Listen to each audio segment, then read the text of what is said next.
Hi hello friends, welcome back to our channel explore with Keerthu. இன்றைக்கி நம்ம இந்த மாதிரி சப்பாத்தி நல்லா புசு புசுன்னு வரதுக்கு என்ன ட்ரிக்ஸ் அண்ட் டிப்ஸ் அப்படிங்கிற வீடியோ தான் பார்க்க போகிறோம். ஸோ நம்ம வீடியோக்குள்ளே போகிறதுக்கு முன்னாடி நீங்கள் இன்னும் நம்ம சேனலில் சப்ஸ்கிரைப் பண்ணலன்னா கீழே இருக்க சப்ஸ்கிரைப் பட்டன் அமுக்கி பக்கத்துலேயே ஒரு பெல் ஐக்கான் இருக்கும், அதையும் டேப் பண்ணிங்க அப்படின்னா அதில் 3 ஆப்ஷன் கேட்கும். அதில் ஆல் அப்படிங்கிற ஆப்ஷனை செலக்ட் பண்ணி வச்சுக்கோங்க.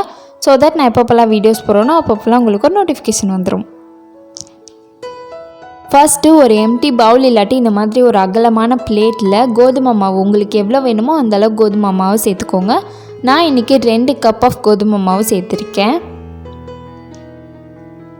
இது கூடயே தேவையான அளவு உப்பு சேர்த்து நல்லா மிக்ஸ் பண்ணி விட்டுருங்க.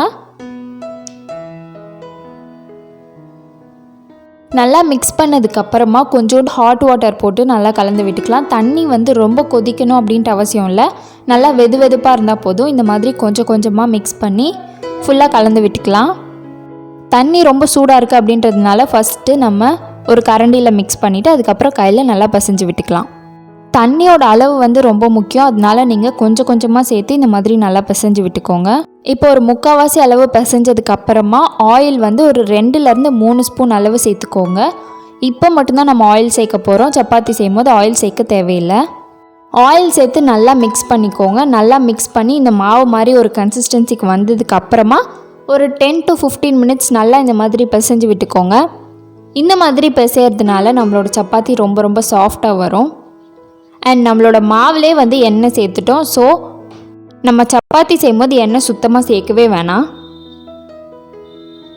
இப்போது அந்த மாவில் ஒரு க்ளீனான கிளாத் போட்டு இந்த மாதிரி மூடி ஒரு 15 மினிட்ஸ் வச்சிடலாம். 15 மினிட்ஸ்க்கு அப்புறமா ஓப்பன் பண்ணி பார்த்தோம் அப்படின்னா நம்மளோட மாவு ரொம்பவே சாஃப்டாக இந்த மாதிரி இருக்கும். தொட்டு பார்த்திங்கனாலே உங்களுக்கே தெரியும். இப்போ நம்ம இதை உருட்டி சப்பாத்தி செஞ்சிடலாம். இந்த மாதிரி நம்ம செஞ்சு வச்சுருக்க மாவை ஒரு சின்ன பாலாக எடுத்து உருட்டிக்கலாம்.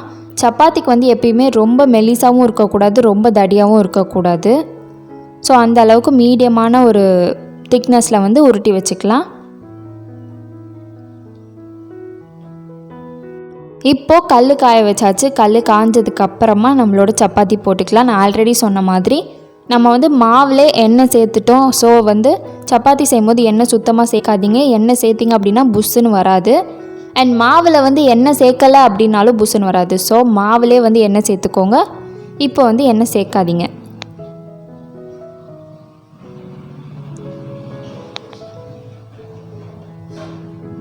ஸோ அவ்வளோதான், இந்த மாதிரி நல்லா புசு புசுன்னு வரும். நீங்கள் இந்த ஒரு ட்ரிக்கை மட்டும் ஃபாலோ பண்ணிவிட்டு உங்களுக்கு எப்படி வந்துச்சு அப்படிங்கிறத எனக்கு கீழே கமெண்ட்டில் சொல்லுங்கள்.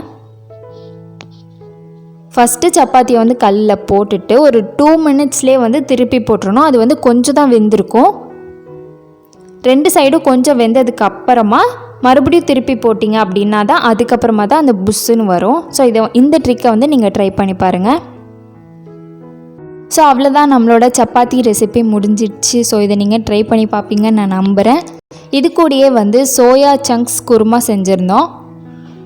இந்த சோயா சங்க்ஸ் கிரேவி நிஜமாவே ரொம்ப டேஸ்ட்டாக இருந்துச்சு. இந்த லாக்டவுன் பீரியடில் சிக்கன் சாப்பிடணும் அப்படின்னு தோன்றவங்களுக்கு எல்லாமே இது யூஸ்ஃபுல்லாக இருக்கும். ஸோ நம்மளோட நெக்ஸ்ட்டு வீடியோவில் நான் இந்த கிரேவியோட ரெசிபி ஷேர் பண்ணுறேன். அவ்வளோதான், இந்த வீடியோவை இதோட முடிச்சுக்கலாம். நெக்ஸ்ட் வீடியோவில் பார்க்கலாம். பாய்.